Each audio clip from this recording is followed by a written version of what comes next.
Save your time. How are you all? Once again, we will take this opportunity to thank each and every one of you individually and all of you together collectively for allowing this communication link to be established in this way on this day. Each and every time you afford our civilization an opportunity to communicate with your civilization, it expands our understanding of all the different ways the infinite has of creating itself to be. And therefore, for us, this is a gift. So we thank you for your gift. We would like to begin this communication this day of your time with the following notion, the following concept, the following idea. As many of you may be beginning to realize, as you expand your exploration of consciousness, the concepts that you call space and time, as we have discussed now and then, are becoming a little bit more slippery, as you might say in your language.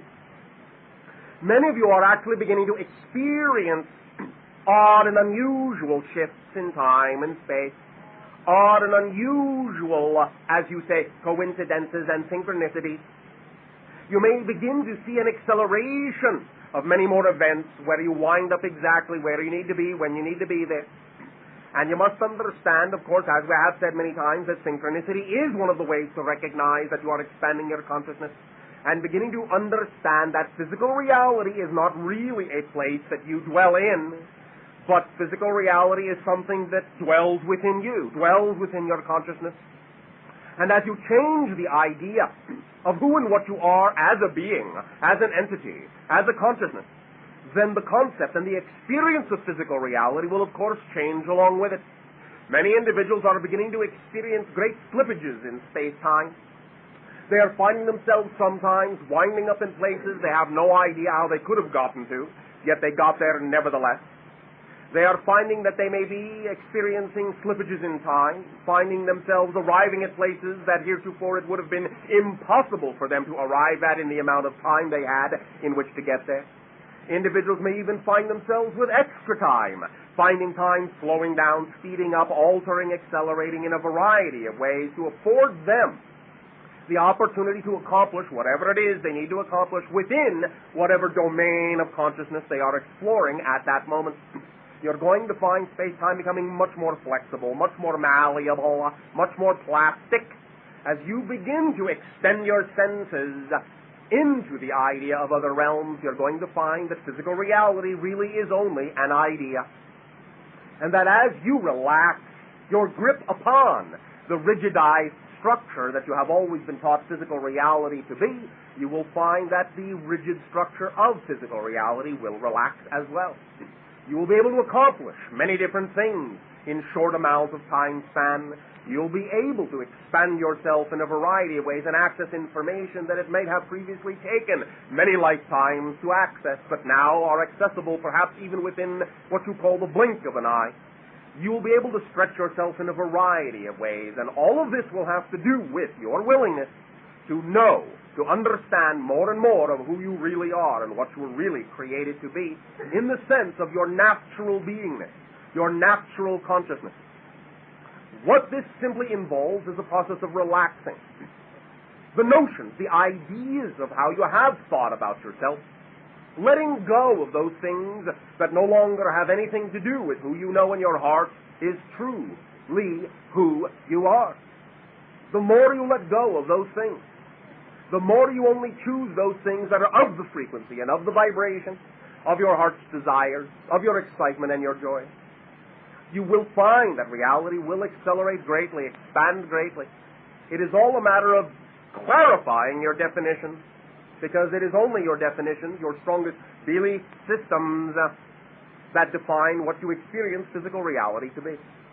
So as you relax those old definitions, as you incorporate new definitions, you will find your reality truly becoming the playground that it can be, where you understand that your thoughts are things, and that physical reality exists within you, and is a dream, which doesn't make it any less real, because that's what reality is. It is what you dream it to be. It is the strongest dream you have, the strongest definition you have, the strongest belief. And as you change them, you will see, guaranteed, your physical reality will follow suit. But you must watch your intention. You must watch your integrity. And why it is you may want to change something. For if you're not clear about your motivations, you can then be very confused about what you get back from the mirror of physical reality. Your motivations must be clear. Your intentions must be sound. And in that way, always, if they are, you will find it very easy to understand how to get the reflection back, because you will understand much more clearly what kind of an image you are giving off, what kind of an energy you are radiating that determines the reflection and the experiences that are occurring in your life. This is, again, not philosophy. This is physics. This is the way it works. What you put out is what you get back. It is as simple as that, although, of course, no offense, we understand your civilization are masters at complicating things. But that is all right, because that is a valid way to learn. It is the way many of you have sought to learn. But now, because you are exploring the idea of spirituality and expansion of consciousness, by whatever means you may deem it to be so appropriate to do so, for all paths are true and all paths are correct and there is no one right way, you will then, by doing so, allow yourself truly the opportunity to know. It does not have to be complicated, even though reality is complex. Complex in the sense it is rich, like a tapestry of many threads. But understanding the thread you are, the cord you are, the vibration you are, is what will allow you to pluck that cord and play the tune that allows you to feel most like you. The real you, the natural you, the true you. The you at the core of your existence, of your consciousness. That's what it's all about. Simplification, clarification, redefinition of who and what you are, so that you can get the reflection in your physical reality mirror, for that's what it is, of who it is you really know yourself to be. Many of these principles that we are now discussing will, of course, as you say, come up in many of the discussions we will have with you this day of your time in this communication link. And we will together see how perhaps these principles can be woven into your personal day-to-day experience of life, so that you can know how to apply them and get a direct physiological result, for after all, that's the key. You are expressing yourself as physiological beings, therefore, it is only correct that you should be able to take these principles and apply them in your physical life and get a physical change, get a physical result. And I guarantee if you use them clearly, simply, you will get that result, as long as you are clear about what you're doing and why, what your motivation and intent is, and what you define yourself to be. So we thank you for allowing us to remind you of these ideas, and again, once again, of course, we always stress, these are our perspectives, and they are in no way, shape, or form meaning that you have to understand them, you have to believe them, you have to apply them. We are doing what we do because it is what we love to do. We do not share these things with you from our civilization because we think you need to understand them, because we think we are better than you. No. We do this because this is what we love to do. If you listen, if you apply them, if you take them to heart, that's your choice. It will not diminish by one iota the joy we get out of babbling on. But we thank you for being present and allowing this communication to take place. In return for the gift that you are allowing our civilization to experience in this time of sharing with you, I ask you now, in what way may we be of service to you? You may begin sharing by whatever procedure you so desire. Hi, Bashar. And to you, good day. Good day to you. My question to you is that I seem to, every time I, draw somebody to my life that I get really excited about, Yes, sir. they're just not a vibration that I prefer down the line. And then the people I'm more discerning about, they end up, being more of a vibration that I do prefer. Then what does that tell you immediately? It is an issue of discernment, is it not? Yes, and I wanted to know how I could get clearer on discernment. You can do this many ways. First of all, allow yourself to recognize that, as you have already said, when you do take a moment of pause to have discernment about the individual that you are meeting, that gives you the ability to take the time to look and see a little bit more clearly over time who is really there. instead of just leaping in, you need to take the time to simply allow yourself to gauge. Now, of course, this does not mean, as you know, judgment.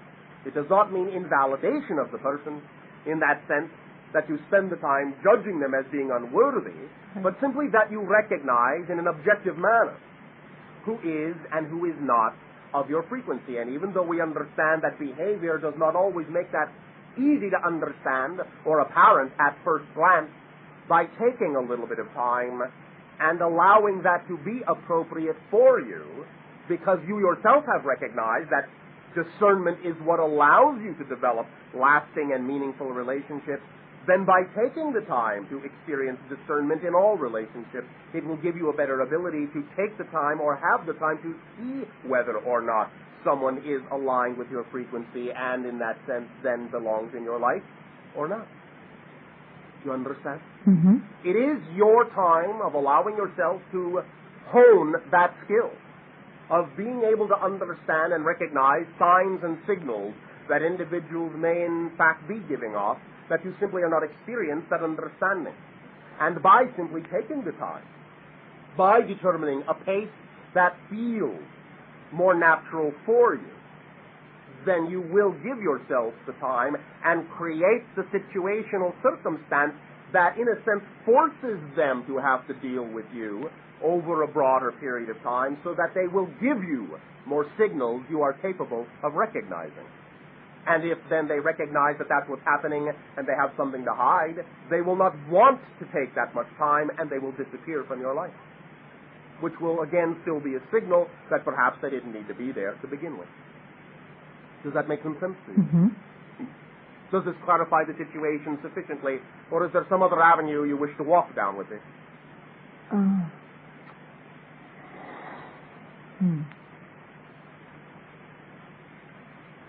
Do you understand what has been said? I do. What is unclear?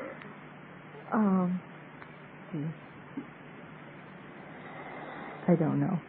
Do you feel that something is unclear? Yeah. Well, Do no, you it's feel to that me, this not to your information is too information. simple for you? No, it's not pure information. It's just how I'm digesting. How are you digesting it? What is it about it that you find difficult to digest? Well, I guess the question that I have is, Okay. how do you take your feelings out? Your feelings are always, remember, the result of something you already defined to be true first. Oh. So if you have a feeling, look at what kind of a belief system you would have to have in order to feel that way. In other words, if you find yourself feeling certain things that, as you say, down the road, turned out to be inappropriate for you to feel so quickly, Mm-hmm. find out what kind of belief systems you have that would have allowed you to feel that way at an inappropriate time. You understand? Yeah. Does that help clarify it? Yes, it does. Thank you so very much. Thank you. I have one more question. Oh, well, we'll see about that. Okay. Going back into your belief systems, Yes. like I speak to my girlfriend Sandra, and she says she believes that everything she eats is good for her. Maybe, maybe not. So It might just be a statement, and it might just be a glossing over. Okay. We are not saying that's what it is, but understand that many individuals on your planet, especially when it comes to what you might call a very fundamental belief, which involves the idea of the alteration of something they have bought into for a long, long time as a fundamental principle of physical reality. You understand? Yes. Such as chemistry. You follow? Mm-hmm. The idea is that it is not that it can't be changed. It is not that a belief system cannot alter it. But most of the individuals on your planet, again, at this time, no offense, will find that a statement such as, it doesn't matter what I eat, I believe it's all fine for me, is usually not really representative of a true belief. There are usually some avenues in there, some situations in there, some issues in there that really need to be looked at. Now, the idea, again, is that it's not that it can't be true, but more often than not, you will find that individuals will have issues along those lines that they really need to be more specific about. Because the idea is that you will find that when individuals say something like that, doesn't matter what I eat, you will usually find that they are doing quite a lot of damage to themselves in their diet. because they may still be holding on to certain belief systems and simply be refusing to look at them, want to gloss them over because they feel it will be too hard to deal with the issue of why they should look at why they are ingesting something, because they may be doing it out of anxiety over some other thing, and they don't want to look at that. These are just suggestions for how this might be. Since we are not interacting with that individual you have mentioned directly, we will not say that this is absolutely the case, but we are giving you some food for thought. Oh, thank you. Thank you. Thank you very much. Goodbye, my friend. And to you, good day. Let's babble. Babble on. How have you been? Perfect, and you? I'm having an exciting time. Oh, I thank you very much. Like to let me share it with you? Why do you have to ask? Well, it's kind of complicated. Then simplify it. It goes back to the last time we were together, the little fish and the Yes. big fish. So The life lesson story. Yeah. Yes, what about it? Well, the exciting time I'm having is like buying into a poker game. Somebody else's hand.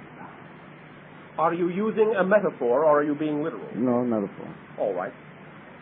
He had a tape, and he gave the tape to me, and he left. Come to find out, the tape has things on it that a lot of people are disturbed about, and they want to get a hold of the tape. So in this poker game, it's kind of high stakes. Maybe, maybe not. Maybe you could change the stakes. Okay. Perhaps these things, as you have defined them, since you have defined them ambiguously, is something that you can redefine and perhaps explain in a more deep level to individuals so that perhaps they can understand more clearly what it is they are seeing, and in that sense you might be able to, shall we say, diffuse the ability of someone to utilize these things in a negative way. Well, upon viewing the tape, there's only one conclusion you can come to. How so?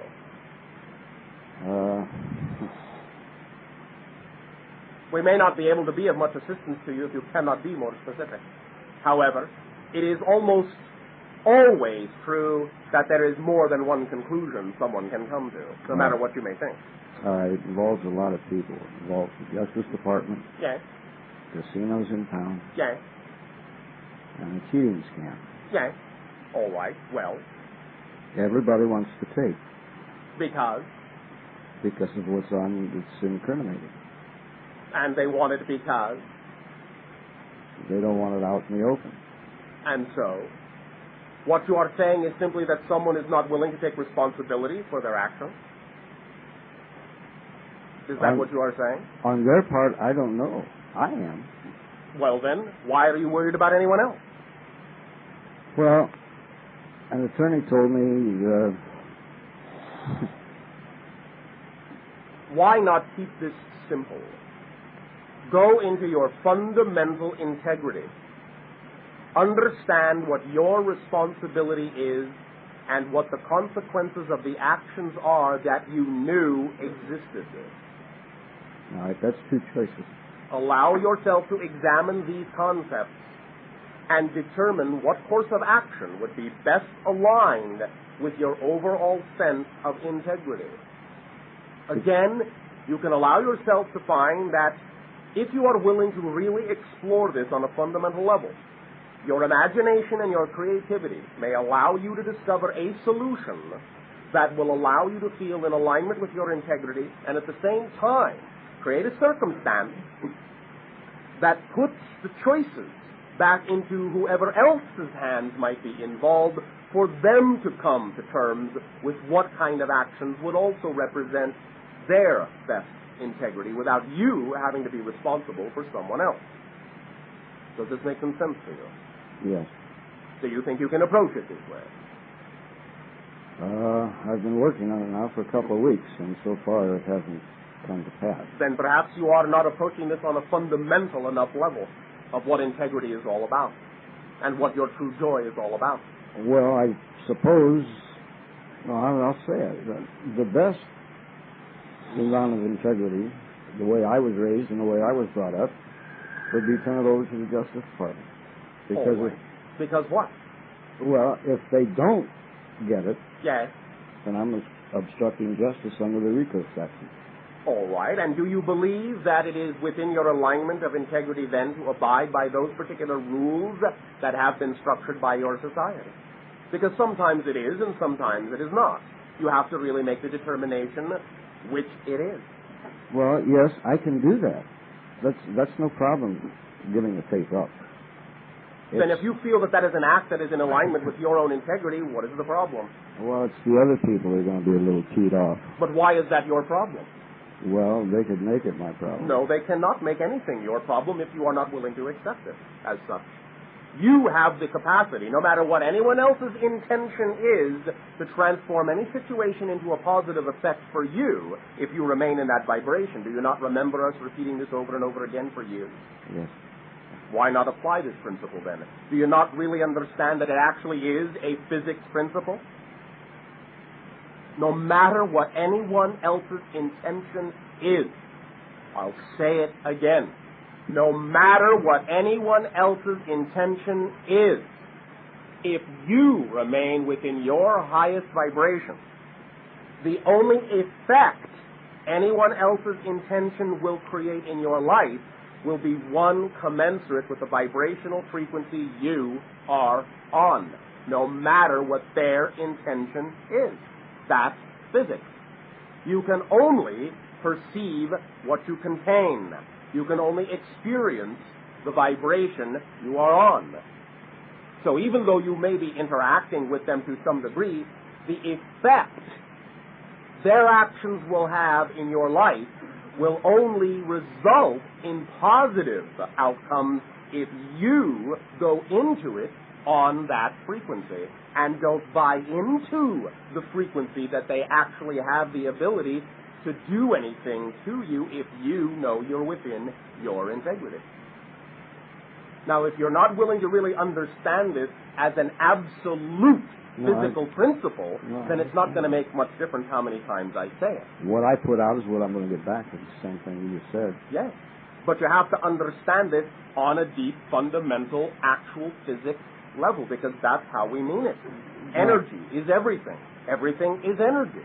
If you are a particular frequency, then that's the only kind of effect you can have in your life is one commensurate with your frequency, no matter what anyone else's intention is.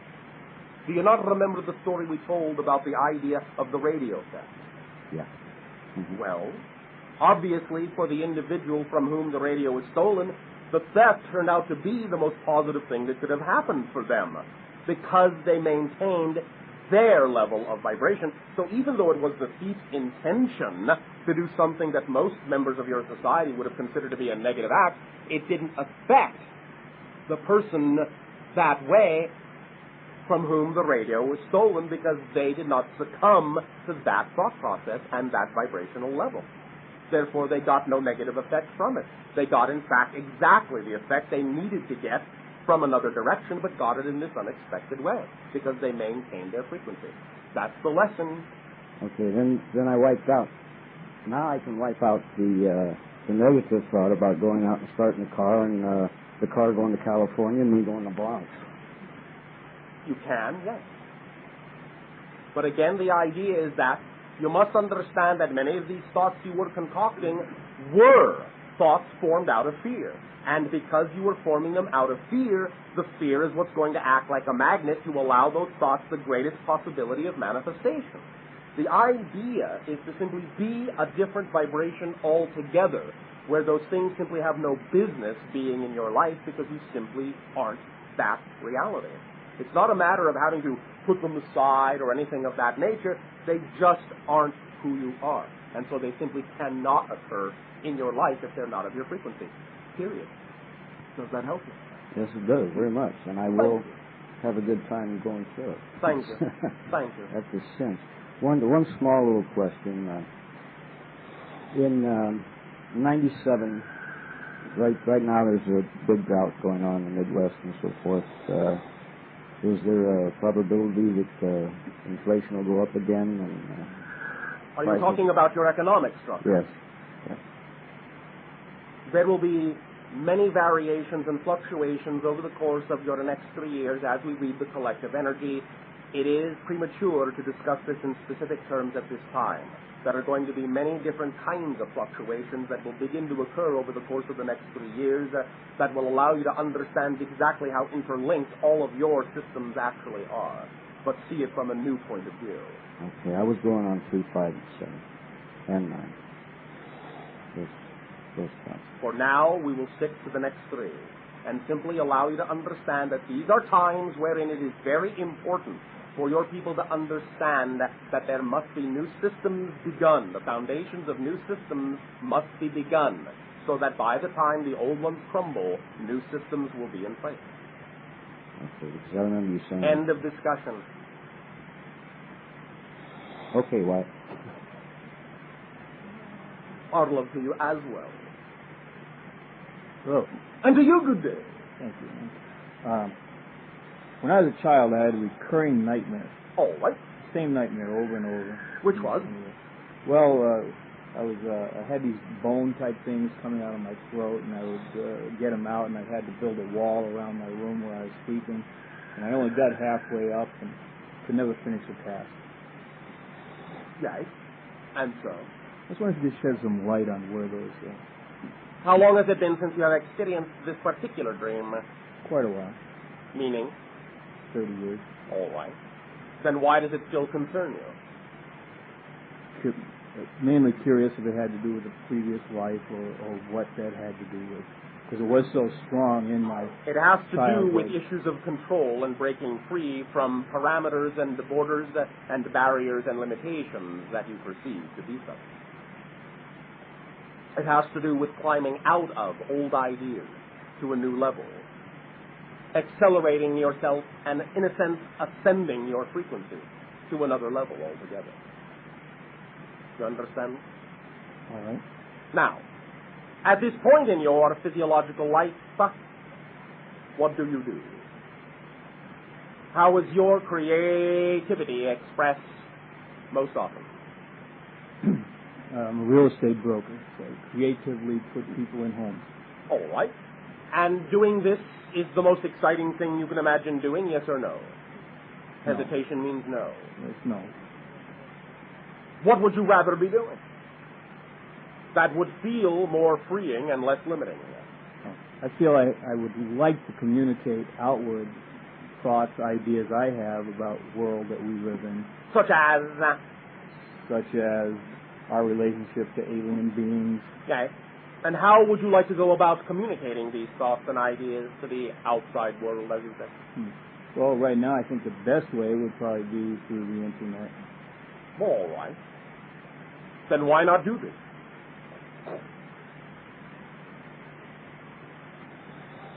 I'm waiting for the reason. I don't have enough time because I'm selling real estate. Well, that's your first clue then, isn't it?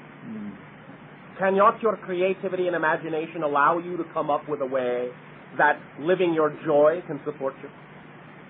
Even a little bit? Even as a beginning? Even as a first step? Can you not even begin to place the foundation of the thing that you would really enjoy doing in such a format as to know that it can in fact support you? Can you use your imagination to do this? Sure. Then do so. Now, Yes. I almost did this 8 or 10 years ago. Why only almost? Fear. Of?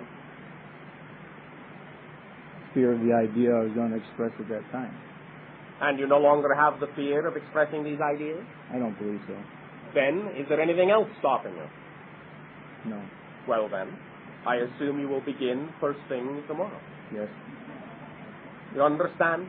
Yes, sir. We do not mean... Oh, sir. We do not mean to make it seem as if this is an oversimplification, for we understand that many individuals in your society will see it as such.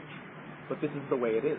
If you do not give some space to your true dream, it cannot show you how it could support you. You understand? Yes. Because whatever your true dream is, when you are truly free with your imagination and your creativity, you will find a way to allow your dream to support you in whatever way, shape, or form it really needs to. But you have to make room for it. Otherwise, it can't possibly show you how it could. So begin somewhere, on some level at least.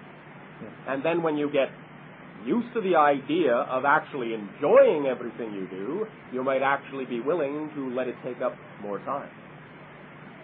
And to let it show you that it can support you to whatever extent you are willing to expand with it.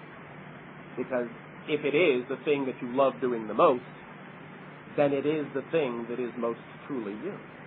And therefore, by being most truly you, can the universe support you most easily.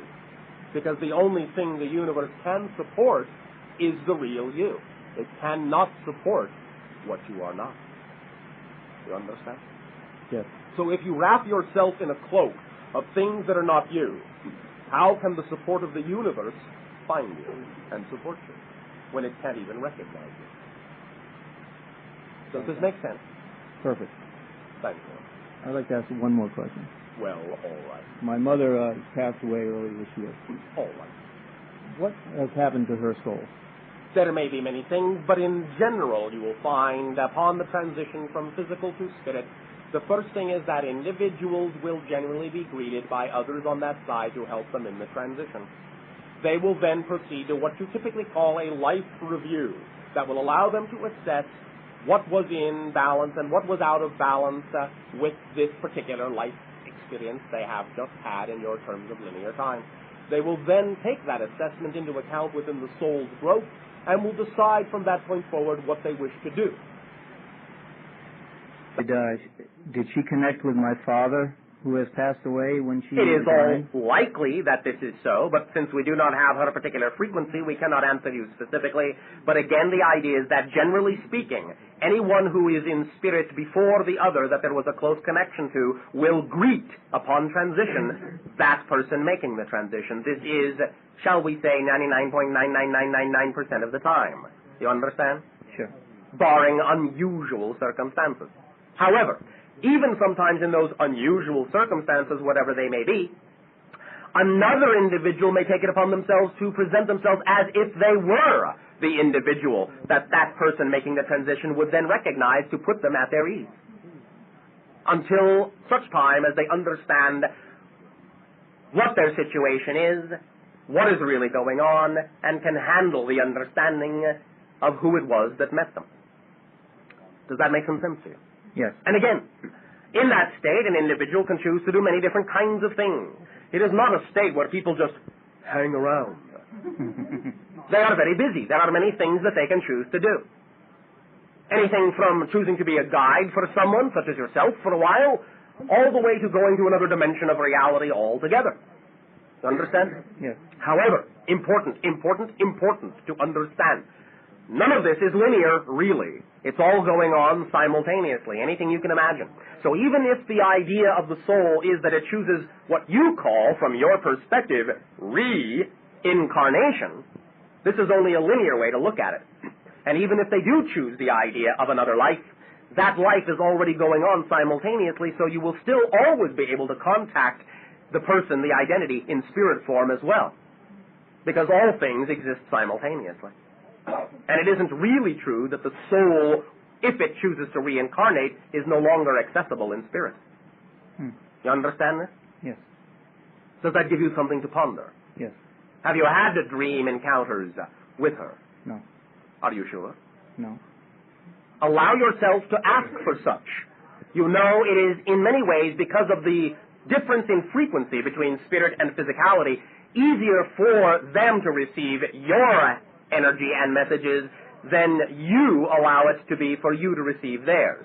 So understand that every single time you think of that entity and send her love, she does receive it and knows it's coming from you. If you ask for interaction, when it is appropriate, it will be given to you.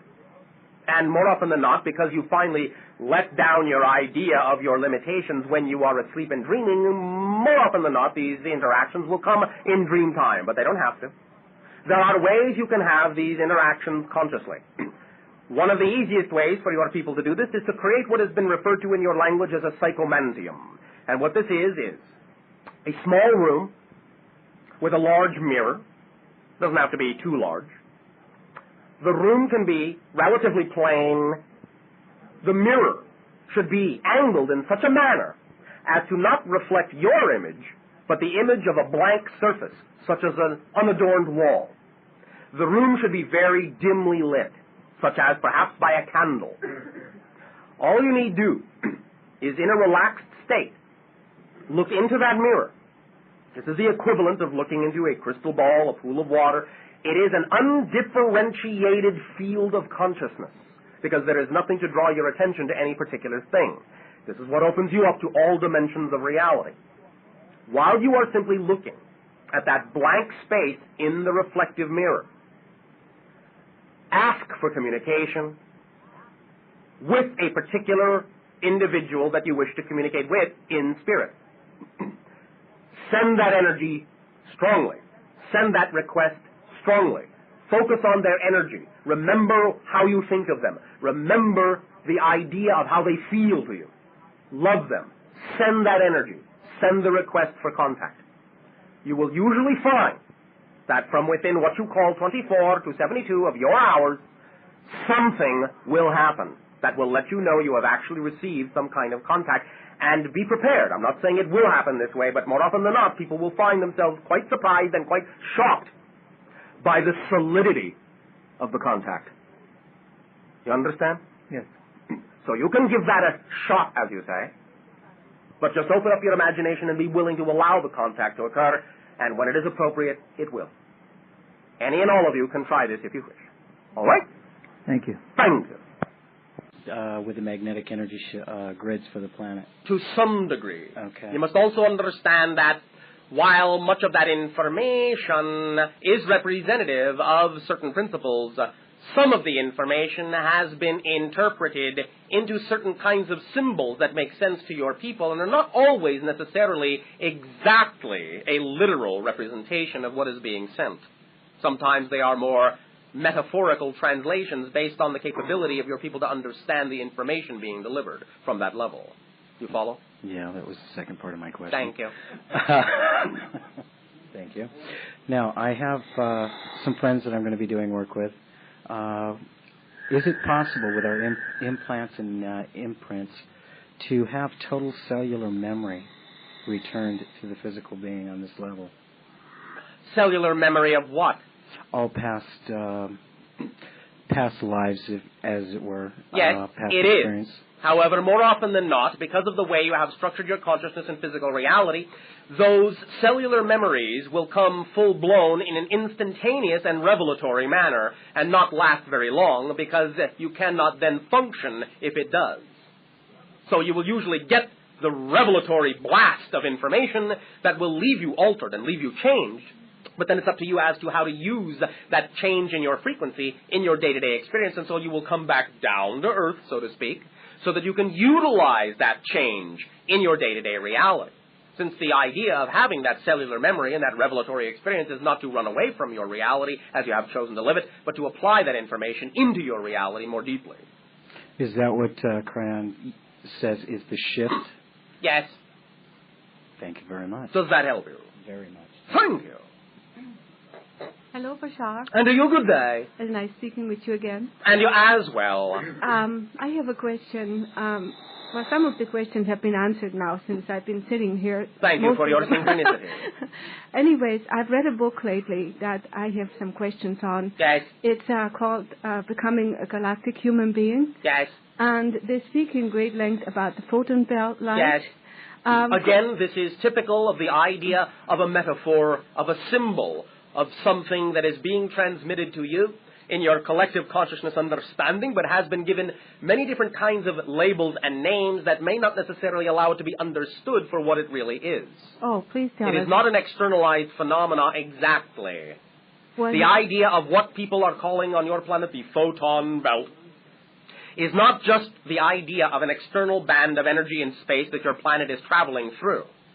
The idea is that the photon belt is an electromagnetic side effect of the leading edge of the collective consciousness of your world. It is like you are running into your future selves. It is like you are coming upon the threshold of a change in mass consciousness having reached critical mass. The photon belt is the threshold of critical mass. Thus, it has an electromagnetic side effect because mind, mentality, spirit expresses itself in physical reality as electromagnetheric energy. Oh, I see. So what you are doing in that sense is like crossing what you call the sound barrier. And crossing that threshold will create its own form of sonic boom, wherein you catch up to yourself, align with yourself, and accelerate from that point forward more smoothly. That's what the crossing of that idea means. You understand? Yes, I do understand. How close or where are we right now? I mean, what is the time span? Even though there may be an actual linear date that we could give to some degree as a window, you must understand you're already in it, for the most part. However, as we read your energy momentum now, right at this moment, as a collective society, you will find that it is most likely that by about your year of 2005 will have been the idea of having reached and surpassed critical mass for the smoother acceleration from that point forward of many of the changes in your society that need to take place. But that is an average idea, an average threshold point.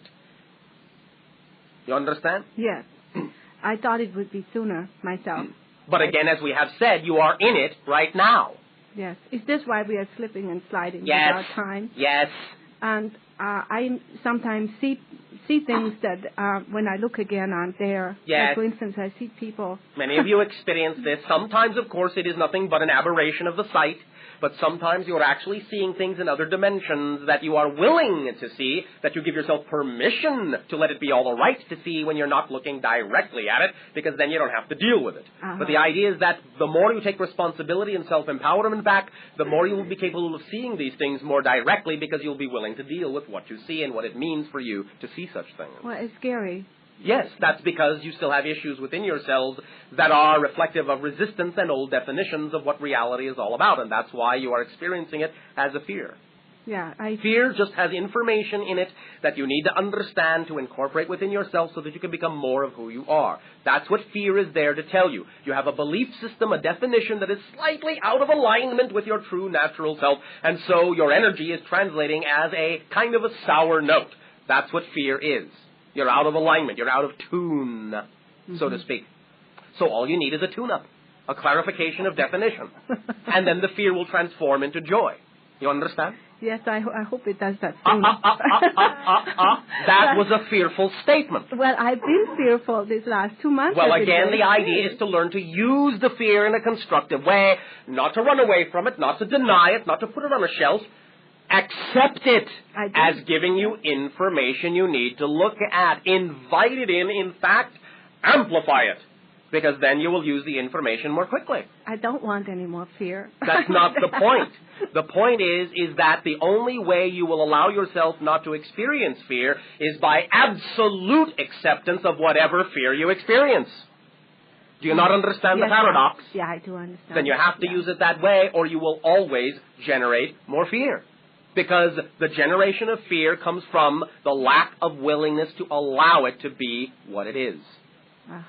That you hope it's something else. That you hope you never experience that again. You are invalidating it. And by invalidating it, you paradoxically reinforce it. Because the more you push away against something, there is nowhere for that thing to go. The more it becomes like a spring, and you give it energy to bounce back that much more strongly, because there's nowhere for it to go. So the more you let it in, it loses its energy, just like a spring. When you release it, it loses its energy. So if you push it away, it builds up and springs back stronger. So you suggest that when you feel fearful, you say, yes, I feel fearful. Yes, you acknowledge it, you own it, you accept it, you amplify it, you dive into it. So you find out what the fear is there to tell you. It's saying, hey, you have a definition that is out of alignment. Get your definition in order, and then the fear will not be felt as fear. When you have what you call an out-of-tune piano on your world. I do. When you have what you call an out-of-tune automobile in your world. Have that too, yeah. Then, do you sit there and quake and quiver? No. You call the piano tuner.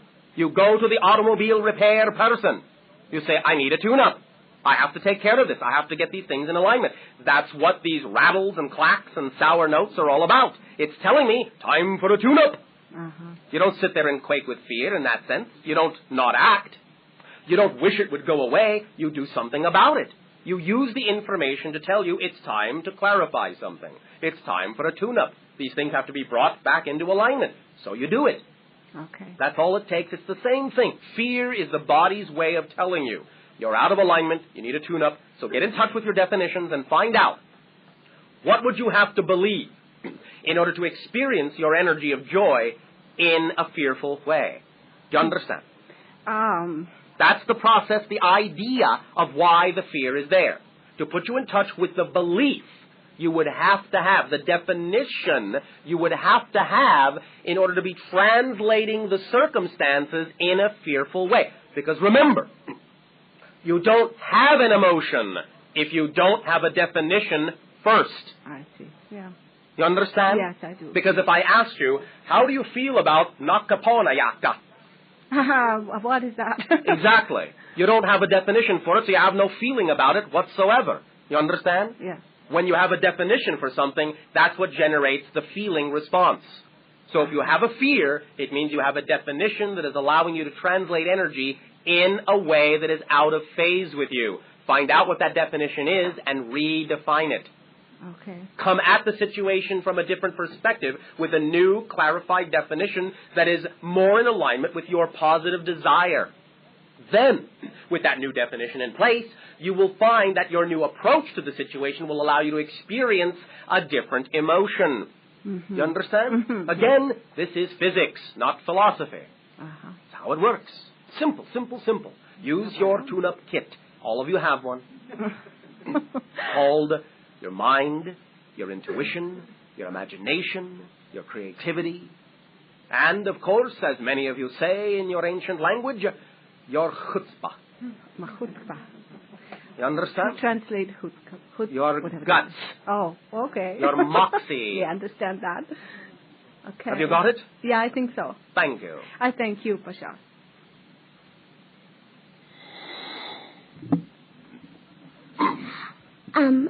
Good day.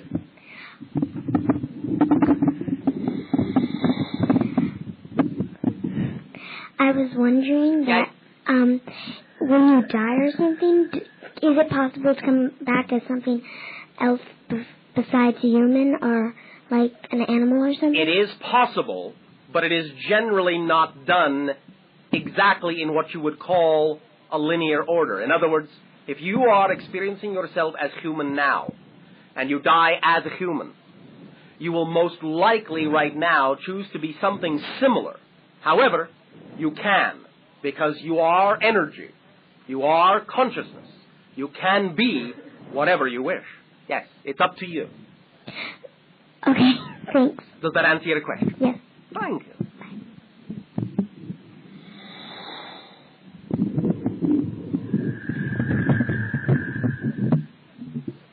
Greetings. And to you, good day. Hey, kids, they ask the most interesting questions, don't they? You all do. Fundamental and But you are right, many times they are without guile and come straight to the point.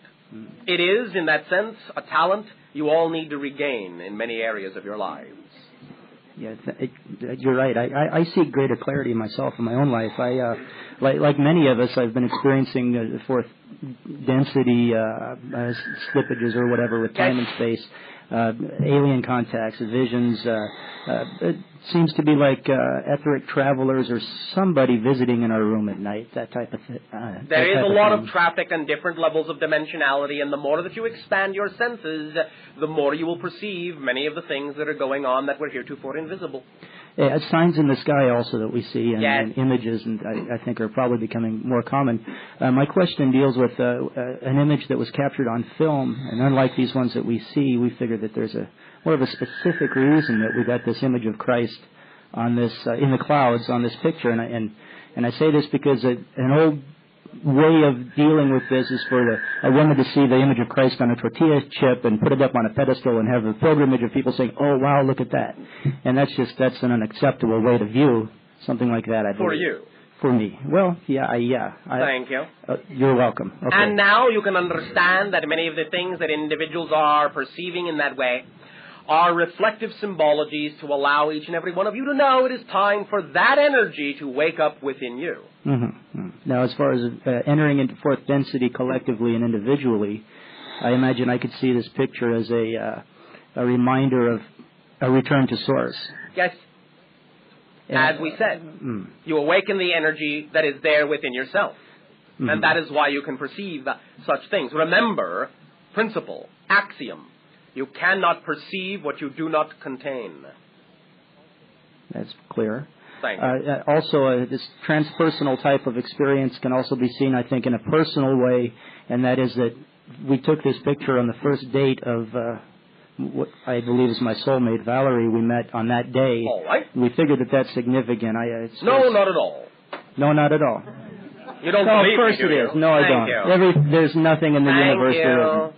Yeah, you're wonderful. As are you, full of wonder.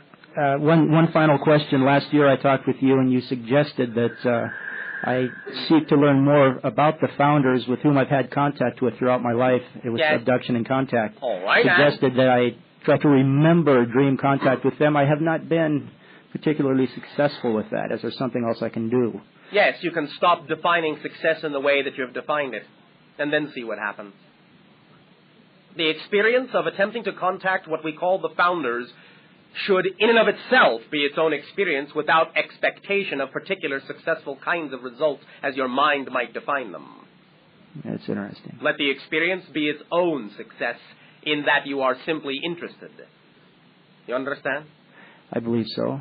See what happens when you keep the experience in the moment instead of expecting something linear to happen. Well, in the moment, I don't... Answer me this, the founders are not quite the same as my future reincarnational self with whom I've been visited. No.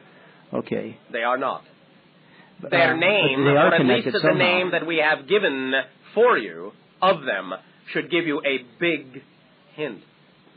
The founders? Yes. It should tell you everything about exactly where they are. Mm-hmm. However, we'll let you explore that. Yeah. No, quite literally. Mm-hmm. Yeah. I suppose I'll have to just continue my explorations. I suppose you will. Yeah. We will continue to discuss this, but at a pace that is appropriate. Okay. Final question about the pictures and visions, such as the images in the sky. Can you give us an idea of more of the mechanisms? Would this be, say, from the founders? Would this be from my own higher self?